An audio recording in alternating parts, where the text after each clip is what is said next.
আল্লাহ পাক বলেন, হে নবী, ওয়াতলু আলাইহিম আদম বিল হক, আপনি আদমের দুইজন পুত্র হাবিল এবং কাবিল এই দুই ভাইয়ের ঘটনা মানুষের সামনে উপস্থাপন করেন যথাযথভাবে। আদামা বিল হক, যথাযথভাবে মানুষদেরকে এই ঘটনাগুলো শোনান, তারা জানুক কি হয়েছিল এই ঘটনাটা। কাকে বলেছেন? নবীকে আল্লাহ পাক এই কথাটা বলেছেন।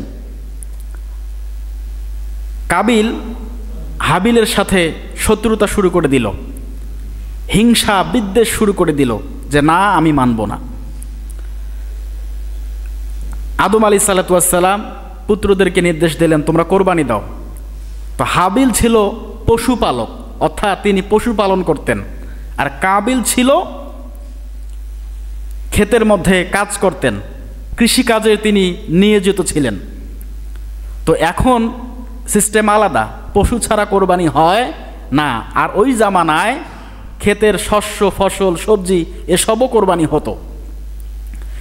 এবার হাবিল তার পশুগুলো থেকে একটা ভালো পশু নির্বাচন করে আল্লাহ পাকের দরবারে কোরবানি দিয়েছে, আর কাবিল তার জমি থেকে কিছু সবজি নিয়ে কোরবানি দিয়েছে।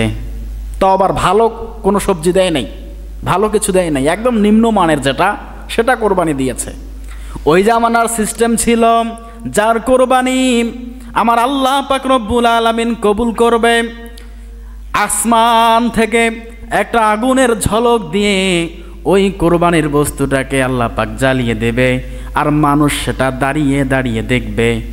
তাহলে সে বিশ্বাস করবে, মনে করবে আমার কোরবানি আল্লাহ পাক কবুল করেছে।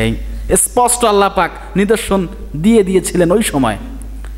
আল্লাহ পাকের ইচ্ছা, কাবিল কোরবানি দিল তার জমির কিছু ফসল, কিছু সবজি, ফল, আর এইদিকে হাবিল কোরবানি দিল তার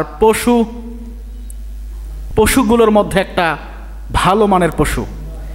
হাবিল আর কাবিল তাকিয়ে দেখে আসমান থেকে একটা আগুনের ঝলক, হাবিল যে পশুটাকে কোরবানি দিয়েছে ওটা জ্বালিয়ে ছাই করে দিল।